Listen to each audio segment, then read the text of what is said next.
Hey everyone, welcome to The Edge of It All. I'm your host, Trey, and I look forward to going on this journey with you. Each episode, I'll talk to guests of all walks of life, and I'll ask them the behind-the-scenes truths we all want to know. I'll reach out to newsmakers, celebrities, athletes, and ordinary individuals who were there during some of the biggest events of our time. Together, we will hear the story behind the story. So let's get started. This is The Edge of It All. Welcome, everyone. Thanks for tuning in to the podcast, The Edge of It All. We've got a great guest lined up for you today. Before we do that, I want to thank our sponsors for making this podcast possible. Today, we're talking about visiting North Georgia. That's NorthGA_top 10. If you're looking for a great place to visit, Blue Ridge Mountains are there, wineries you can visit, go hiking. There's lakes, mountains, whatever you want to do in a very scenic part of this country. Go visit North Georgia. It's the place to go for a romantic getaway or just a family vacation. That is NorthGeorgia_top 10 on Instagram. That's NorthGA_top 10. Also want to thank the Line Movers Network. They're there for all your sports, media, wagering, and daily fantasy sports needs. Be sure to follow them. They've got up-to-date information every day on all the sports you care to know anything about. You can follow them on Twitter at @the_LM Network. That's @the_LM Network. Or go to their website at thelinemovers.net. Thank you to our sponsors for making this podcast possible. And with that, we get to welcome in an incredible guest on this show. On today's episode, we've got the pleasure of welcoming in one of America's one of their most successful executives ever. She was the president of Overstock.com. She was the CEO of High Times. She is now the co-founder of Mother Ruggers. We'll get into that. Speaker. She's been on panels all over the country. She's produced a morning show, an on-air host. I think I've about covered it all. And with that being said, we welcome Stormy Simon, Miss Stormy Simon, to the show. Stormy, thanks for being here. Thank you so much for having me. Did I get all that in? I mean, that's an awful lot. Yeah, I think you did. I mean, just for an intro, that covered a lot there. You've done a lot. And we're going to talk about it. And I want to start with, when I read your story and when we did the research and dug into who Stormy Simon is and all the things that you've accomplished, one of the things that came to me was the word perseverance. And we'll talk about why. But would you agree that that's a fair description? I think anybody that makes it to their 50s has to have some form of perseverance, along with, sanity. But that's a humbling description. I thank you for it. Yeah. Absolutely. Well, I think it's a compliment. And when we talk about with all the things that you've done, everybody talks about successes, and we describe you as being one of the most successful people in this country. The downfalls or the failures, everyone, when you talk about success, they've all dealt with that. So I think perseverance is, again, part of that. It has to be there to get you through. Yeah. I mean, it's very rarely that somebody, the experience of that journey is part of what creates the success. Nobody really flips a switch and rarely has truly overnight success. It takes, time of getting involved enough to do something that you can create that's successful. There's always got to be a strand of luck, I would say. The tide's got to be right. If you're in your stride and the tide's there with you, that definitely helps. But if you haven't failed, it would be hard to really appreciate success and the work that goes into something, when you really make something happen. Part of what we try to do on this show is kind of pull back the curtain. Talk about things that people may not know, stories they may not have heard, or even things that motivate people. And in your story, it's really kind of amazing. You were a mom early. You were 17 years old. I think that qualifies as early. Yeah. And then 2 children by 21, divorced, welfare, that entire story that you went through. And I'll let you talk about that. But what I wanted to ask you about that situation was, what kept you going? What was it, either about your upbringing or just about you as an individual, that didn't leave you trapped in that state and kept you going? You know, that's such a hard question, but the children. Once you have a child, you don't have an option. In my mind, it wasn't an option of, there was no stop. It was a constant sprint. You know, I had to provide, I had to survive, I had to balance it, even if I did it poorly, which I did often as a parent. You know, it wasn't, I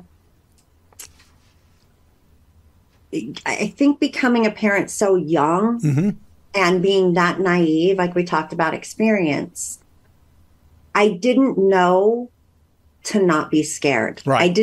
The responsibility came with adulthood. I was an adult before I was an adult. So it kind of, there was no stop. There was only go. There was only get them through every day and only get the bills paid. And that was the steps I had to take, whatever it meant to take them. And it had to have been lessons that, honestly, as you moved forward in your career, and we're going to get there, but that refusing to stop and that pushing forward became a theme for you. Did it not? It did. You know, raising your hand is what I say a lot, is if you can just raise your hand. And I talk about that because the beginning of Overstock, we would have these stand-up meetings where the whole company would stop and you would stand up, and we were small enough where you could be called out by name for a certain answer and you had to be prepared. So even to answer, to want to answer the question was very vulnerable at the time. But if you just push yourself to raise your hand, there are things that might come from that, even if your question's not the best, is just being able to put yourself out there opens you up to at least the conversations of what you may or may not, you know, what your question is or your statement is in front of a group. Sure. And I think being able to take a vulnerable moment and be wrong, or like I said, ask a bad question. You know, everyone is sitting there not wanting to make a mistake in those moments. So if you can just step forward a little bit. Another thing we used to say is, you know, you don't have to be the fastest gazelle, but you definitely don't want to be the slowest gazelle, because the slowest gazelle gets eaten. That's right. So there can be a whole field of gazelles. You could be running amongst 10,000. You know, 9,950, that's a pretty good place to be in the pack. Absolutely. You know, you can survive there. So, you know, the pressures of what it means to step forward or raise your hands, you know, it's all relative to how you put yourself in your workplace. Let's talk about your trek into Overstock and what happened there and your success. But I do have to ask you just a question of personal interest. Sure. When I look back at that story and how you get to Overstock, I found that just fascinating. The first thing I found was you went to a psychic. Yeah. And that led to them telling you to go to a temp agency, correct? Yes. And you can tell that story. But what I wanted to ask you was, how did you decide to go to a psychic in the first place? What made you do that? Well, first, I live kind of a spiritual, not kind of, I'm a spiritual person, universal spiritual. So I believe in the connections of the universe with sprinkled with a little bit of magic. And so I love those types of readings. It was the internet. It had just come out. There was a website called Keen, KEEN.com. Oh, wow. And it just started popping up like, oh, you can have, meet with a psychic. You could do it from like 49 cents a minute to $4.99 a minute, which was super expensive. So I believe my friend and I each picked 99 cents a minute. And we did a 20-minute reading or whatnot. And I recently found the notes because I moved, and I recently found notes of this. I still have them. And she said, you're going to go into business with your best friend, and you'll be doing computers. And my best friend ran a homeless shelter. And I thought, neither one of us are going to be doing anything with computers. But she also said you need to go to a temp agency. In between the time of that phone call and the time I went to a temp agency, it was probably 9 months. Oh, wow. And by the time I went to the temp agency, I had no idea. I had forgotten about the phone call. I literally was going for a different reason. For a different reason. Yeah, when I reflected back, I thought, wow, that's just fascinating that she nailed it. And it came She really true. did. And that translated into temp agency saying go to Overstock. Yeah. Right? It was right after 9/11. Yeah. And I really was, I moved back in with my mom and found myself like going on food stamps I moved from Las Vegas back to Utah. Okay. And, trying to figure out what I really wanted to do with my life. And we were all reflective as Americans and I think, around the world. So I got a little deeper on a deeper level with myself. I was 33 years old and I didn't want to go work. I wanted to go to school. And I just wanted something to get me through the winter and the cold months. And these ladies at the temp agency said, you have to go into this company. It's this new innovative company. They sell things online, which meant absolutely nothing to me. I didn't even know what that meant. Right. Well, not a lot of us did at that time. Yeah. It was really eBay selling peer-to-peer. Amazon had books and Overstock came in with every single thing else. And so in a way, it was a big risk, too. Yeah, it was a big risk, but mentally, I wasn't making a commitment. Mentally, Gotcha. I was like, just moved back to Utah, going to get settled, get through a holiday season, and kind of reestablish myself with, the rolling around of 2002. Yeah. Well, it's an amazing story because you spend 15 years there. Yeah. You're essentially taking this business to a $2 billion giant in 2013, becoming the president of the company. But what I want you to do is take us through that track, through that ladder. Oh my gosh. And I'll let you do that in however way you see fit. But because I'm sure it's full of ups and downs and people you had to interact with. Was there a part that was still a little bit the old boys club? Things like that, because it's from the mailroom to the top for you. That's right.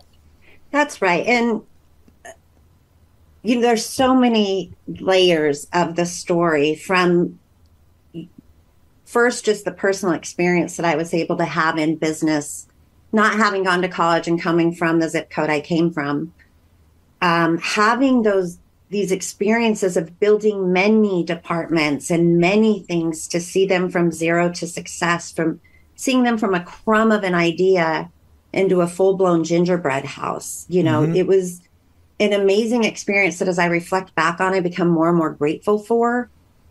There were so many things that I got to do. In regards to, the stories that come along the way, a few things came into play.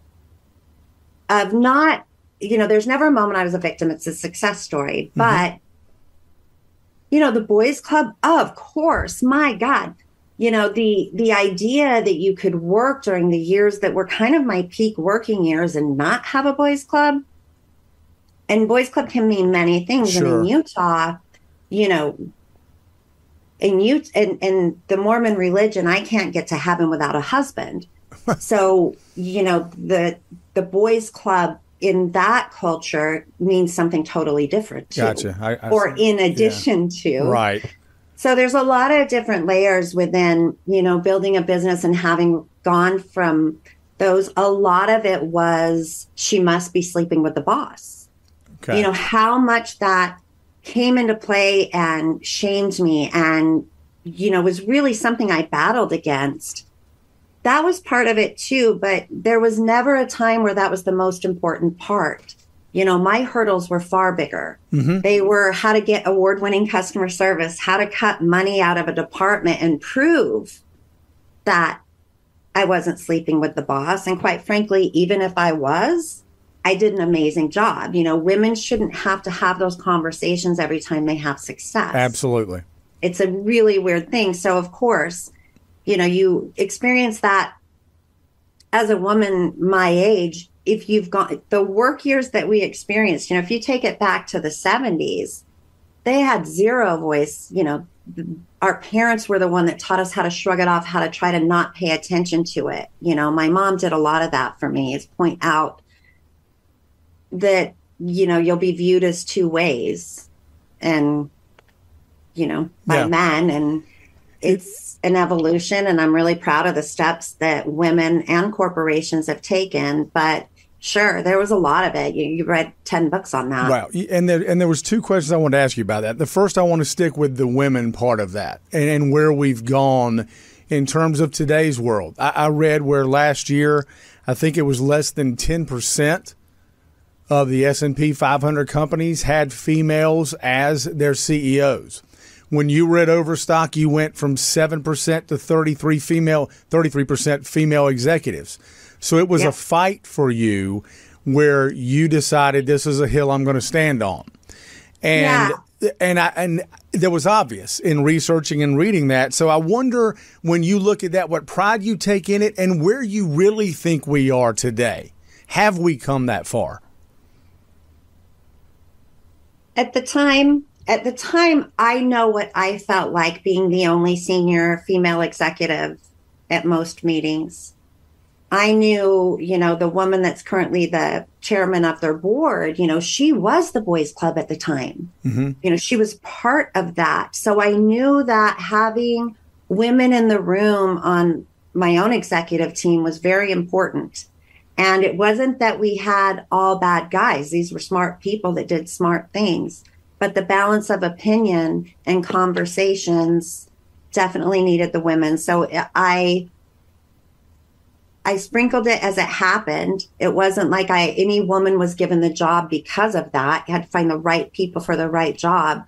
You had to look at more applications. You had to get beyond referrals and friendships or someone that they've worked with, but into outreaching further was a part of it. But yes, and then you're asking people to move to Utah, and Utah's a great state, but the culture is what the culture is. That is just what it is. Sure. I lived there since the 70s. It is what it is. I could write 20 books on that. But yeah, doing it was really rewarding. It was heartbreaking that when I left, it was dismantled. I see over time they've put it back together, or at least, brought in more female voices, but it was heartbreaking.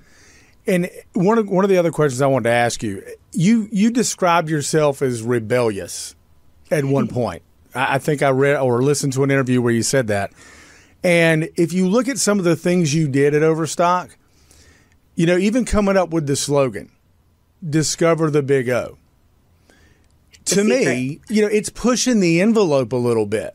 I don't even know if you got pushback on that slogan, but it's certainly edgy. I mean, we're doing the edge of it all, so it fits. It was edgy. And then you go into this whole customer care thing where you coin that phrase, and it becomes something that we know today is just commonplace, customer service and customer care. But there were ideas you had that at the time, did you get pushback on those? Not on customer care. I did not. That was about 2005. Okay. When I took over that department. But on Discover the Secret of the Big O, absolutely. I wondered. Absolutely. But when it was presented, that was the first time I had to present to the board. I presented it with 5 other ideas from agencies that it could sit amongst. Okay. And kind of say, we have 6 pitches. What idea do you think is the best? And really the only one that was written for the company was that one, the Big O. It was for Overstock. You couldn't use the Big O for FedEx or UPS. Yeah. And that's what brought it forward. It stuck. It worked. It stuck. It worked. Yeah. And it was distinctive. The timing of that with the television commercials and being able to, find the right woman that delivered the message in the right way was also part of it. But that was done on a penny. I was so lucky at the end of that. Oh my gosh. If that hadn't worked, I'd have been hung. Well, it worked. It's just like most things in your career have done. As we transition from those Overstock years, the question comes to my mind, How do you know when it's time to leave? A lot of people look at that situation and would say, oh, she's on top of the world. Why would you ever leave something like this? And there's this emerging cannabis industry coming into view, and you ultimately are in that around 2016, I think. But how is it when you're on top and when you're in that position? What drives you to say, you know what, this is the right time for me to move on or for me to get out? My dog's snoring. I got another. That's okay. He's so loud. He's like a... I didn't hear it, so... Oh, well, because I made him stop. Okay. There you go. The time to leave, I don't think there was ever a good time. What's so interesting is, 7 years before that, I would have said I'd never leave. Right. Ever. 5 years before it, I was like, I guess I could imagine some sort of life. 3 years before, I was pretty certain. But it took that long to leave, to feel like the institutional knowledge that I had, I just entered at the right time in the right position, was able to ride next to the founder and CEO and really be able to get a lot of initiatives done. And there were certain things within the technology that once I became president, I knew I had to fix, because there just wasn't really people left that really understood what was going on in every project that had touched it along the way. So it was a true build. It was ironic, is there was some movement going on in the world, a universal movement, and it was, it was the Me Too movement. Sure. So exactly. Probably 2 weeks after I left, that girl from Fox News comes out with the Me Too movement. Yep. What started the Me Too movement? Right. She just stood up for herself. She surely didn't do it to lead women down the path that she did. But I found it fascinating that the timing was such.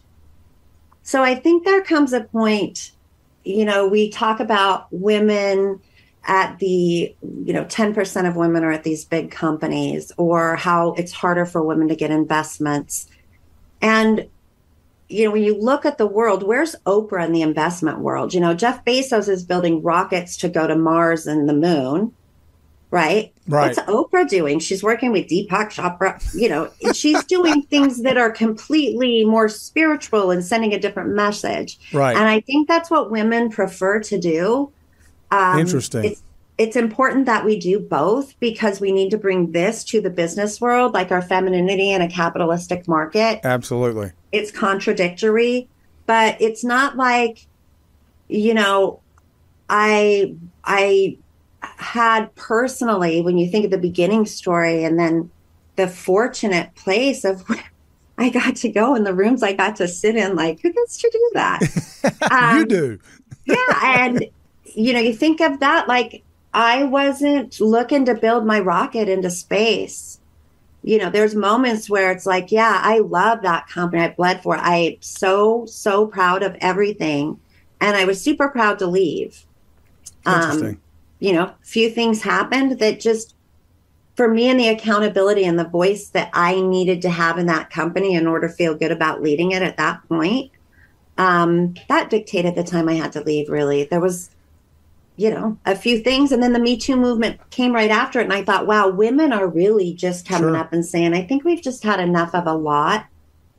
And it's not really one thing, but I think it was all the things. When you talk about that, and you talk about women specifically, I did want to ask you, when you think about your background, your upbringing, your influence, what was your mom's influence on you, and how did that play out in all the things you just talked about? So my mom, when all my friends came over, and my mom, no matter what she'd say, you want a sandwich? And they're like, why is your mom so mad? Right? I always thought my mom was mad. She was so direct, so clear in what she was saying, so realistic about the world, that, she, would buy me clothes that said I'm smart, and we couldn't get ready in front of the mirror for more than 30 minutes, or she would freak out. She'd take away our curling irons. She told us we could be whatever we wanted to be. And she never really said, you have to go to college. It was, your teachers should respect you and they shouldn't talk to you like that. And I was a bad kid. Like, I had too much attitude. I wasn't a bad kid in my heart. I was rebellious. That was the word. Yep. Yeah. I really questioned authority a lot along the way. And I think for my parents, they tried to hone that a little bit more than say quit questioning it.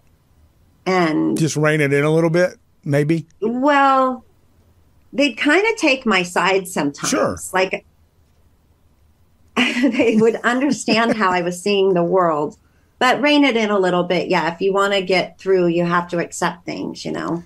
Before we move on from that subject, one last question. I have a 24 and 25-year-old daughter. You're talking to them, and you go throughout the country, and you talk to people, and you're on panels. It's 2023. What's your message to young women like my daughters?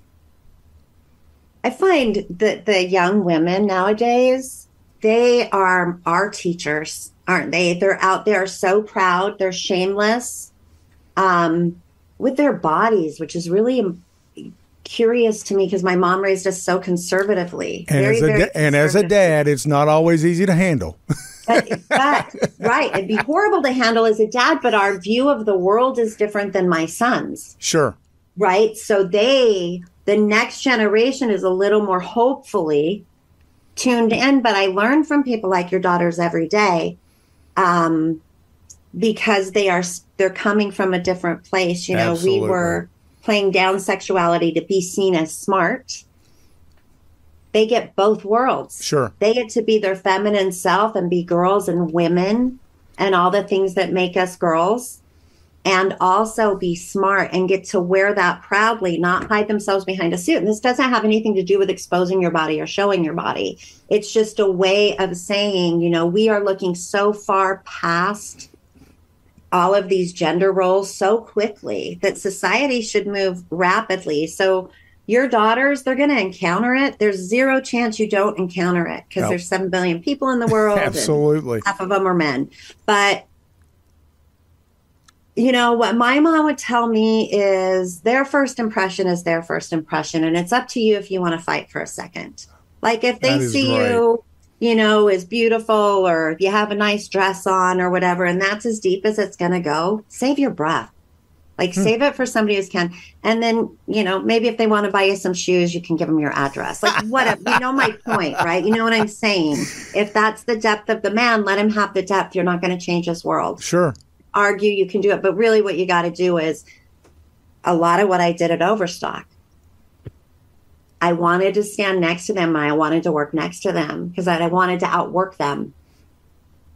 That's and awesome. I wanted to prove on that level to myself, not to them, to me, that it could be done to me, for me. And that's probably what I tell them. That's great advice. You move into the cannabis world, and we're going to move into that. I just want to ask you because, first of all, the interest in it was peaked. I mean, I think if I'm not mistaken, you did a cultivation center in Denver to immerse yourself in that.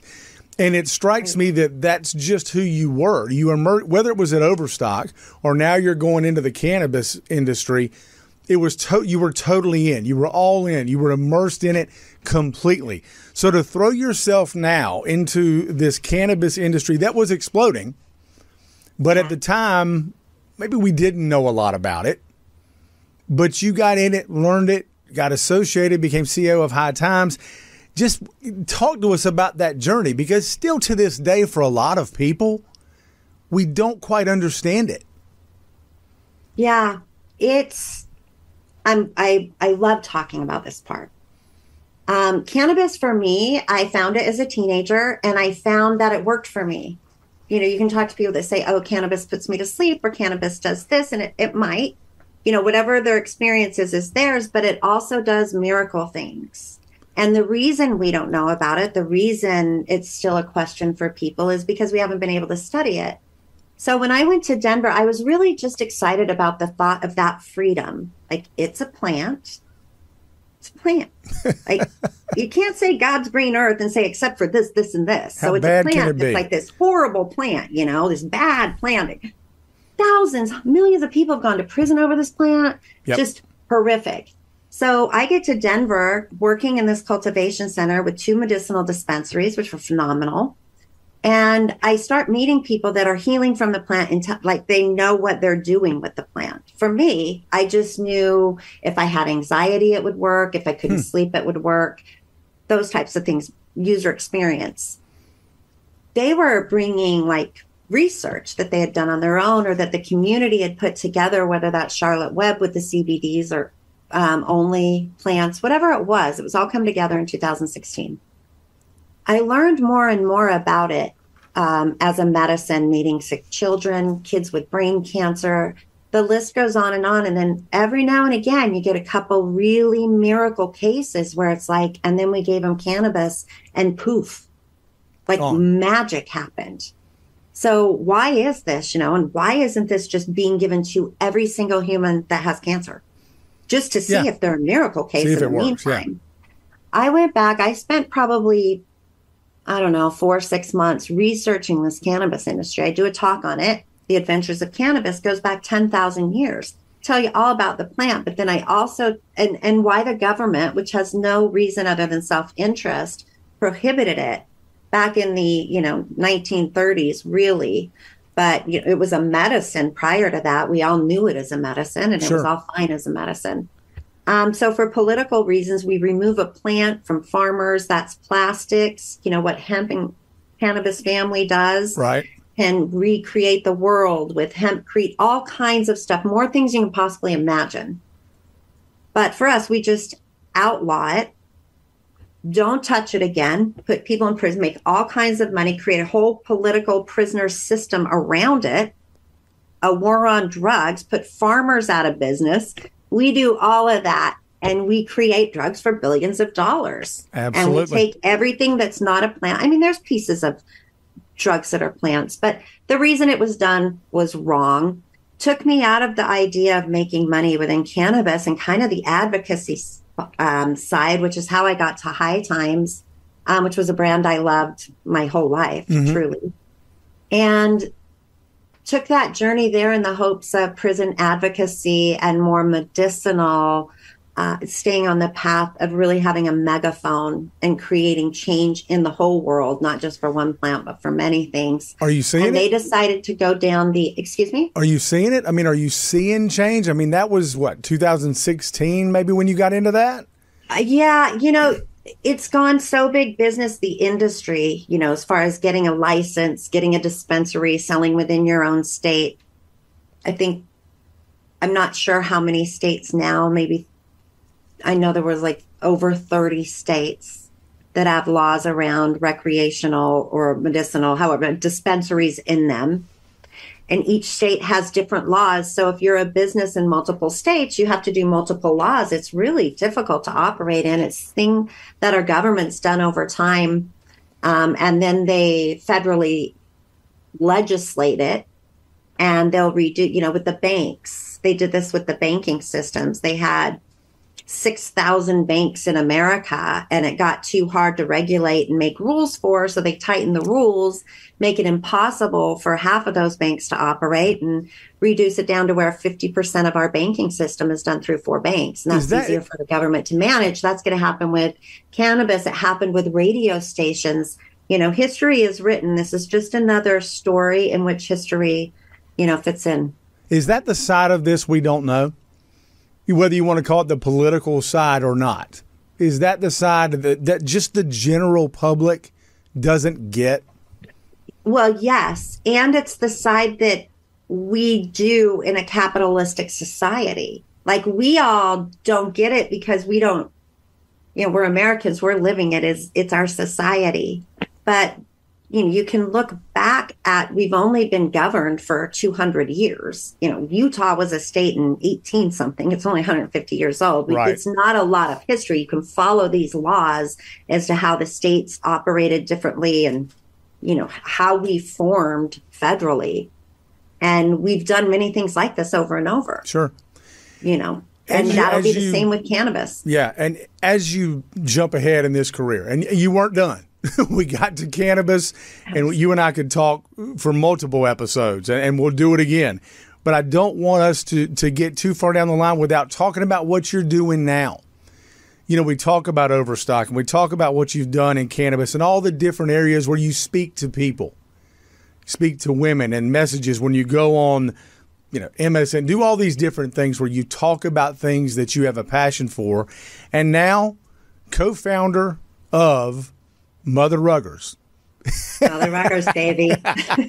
So I want to get into that and get you to tell everyone exactly what Mother Ruggers is. And the thing, again, that struck me first is the name. Thanks. Because you could sit there, you know, you go, Mother Ruggers. I mean, you could take that in some different directions. I hope so. I suppose that was the whole idea behind it. But tell us what it is. Tell us where the interest in it came from, and even the partnership you have and how that came to be. Yes. This started from a real search for great rugs. That's what's the craziest part, is it couldn't be more authentic. Is I have dogs, I have wood floors, and I have rugs that I can't wash, or when I do wash, they're inexpensive, so they fall apart. So it was the idea of getting really good rugs that I could live with. And I started buying all these rugs throughout, all over online. And ironically, a friend reached out and asked if I wanted to help run some logistics for rugs in the United States. I'm like, send me the rug samples. I'm looking for washable rugs. Sure enough, get these rugs. They're amazing. They are amazing. They're made in Turkey. So I go meet the woman. Her name is Aisha. We become really fast friends. It's like we've lived parallel lives, but she's a manufacturer and in Turkey. Oh, okay. So we're on different continents, but we really wanted to connect with someone on a different continent. Both of us did. Kind of like the Overstock thing with the psychic. I had written down this idea of, you know, how do we heal the world? Well, maybe it's by reaching out a little further than we reach out, you know. And we met and decided to take it from distribution and wholesaling and creating real brands and different price points for mothers and homes, and sustainable products that last long. They aren't garbage in the end. And that's what we've done. Amazing. So Mother Ruggers, is catchy as it sounds and maybe as kitschy, is really two mothers that, you know, first of all, we're both badasses. So she's got, you know. But that wasn't a name option, though. No, not yet. You know, she has 30 years of experience in textiles, and her family has a 300-year history of working with these machines and creating fabrics and silks. So that type of experience is really hard to find. And it's really fun to work with her. And we've brought in our sons. She has one son. I have two. We've brought them in, and, you know, we'll build a family business here in the United States, which is a dream of hers and an easy dream to make happen.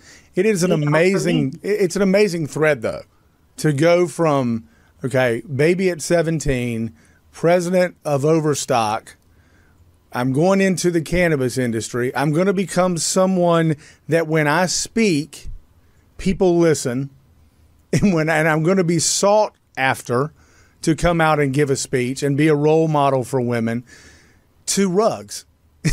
It's an amazing thread, and it seems to all be linked by whatever your passion is, maybe just in that moment. Yes. Yeah. 100%. It really is in that moment. I love the random steps of life. You know, we are so lucky to even be here. Like, just getting here is 1 in 6 million chances of making it. And to think that we could dictate or know enough about the world to know what we should do. Yeah. The Earth is 4 billion years old. We are the blink of an eye. It goes so quick. You should do as much as you can. Well, that's how I feel. I want to be more responsible and Well, you're a living example of taking it and saying, oh, we need to do more with this and make more of life. And before I let you go, let me just ask you real quick, because it doesn't end there. And I'm sure when Mother Ruggers does its thing, we'll be talking again about which direction Stormy Simon's gone into. But you also do a podcast, correct? Lunch with Stormy? Yep, Lunch with Stormy. So with all of the speaking you do and everything else, you find time also to do a podcast. How in the world do you manage all this stuff? I don't know. I don't know. Do my days are full. I feel like I get some good time to myself. Like I definitely take Stormy time every day, a couple hours. And I think maybe that's why. Empty nester, don't be hard on yourself, ladies, or anyone. I'm an empty nester. Only benefit of teenage pregnancy. Just so you put that in. Empty nester. I get to become accustomed. I was an adult so early that it took me a really long time to become accustomed to being an individual that can do what I want. Sure. And now I know I can do what I want for the first time in my whole life. Wow, I feel like I can do what I want, and it doesn't have to be pre-written. I kind of don't want a 3-year plan. Well, that's a lesson for everybody. Before we let you go, how do we find Mother Ruggers, all that good stuff, social media? Where do you want everybody to find you? Motherruggers.com is where you buy direct. We wholesale. We white label a lot of different products. We do a lot more than just the Mother Ruggers brand. And I'm Stormy Simon on Instagram. Mother Ruggers is on Instagram. I'm always Stormy Simon anywhere. Anywhere. That's my handle. The genuine, the real Stormy Simon. Not hard to find, right? Yeah, the real Stormy There Simon. You go. Stormy, we appreciate it. You are truly an American success story. And I think someone everybody can take a lesson from, getting to the top, not being satisfied once you're there, and living life, like you said, for the passionate things that you find is something we could all learn something from. And I can't thank you enough for coming on the show today. Thank you so much. And I just want to say, just because you make it to the top doesn't mean there's any problem with going back to the bottom. The bottom's where all the fun is. I love it. That's a great note to end on. Fantastic. Stormy, thank you so much. Thank you. Appreciate everybody tuning in today. Appreciate Stormy Simon coming on the edge of it all. Want to thank our two sponsors again, thelinemovers.net. You can find them on Twitter at @the_LM Network and at their website at thelinemovers.net. Also, North Georgia Top 10, Instagram site NorthGA_Top 10. That's NorthGA_Top 10. Tap the follow button. Start planning your trip to North Georgia today. You can follow The Edge of It All on all social media. Don't forget to go wherever you get your podcast. Every podcast platform. Give us a follow, download the podcast, and look forward to the next episode of The Edge of It All, where you'll get the story behind the story. A new episode each week where you will hear something you've never heard before. Thanks for listening, everybody.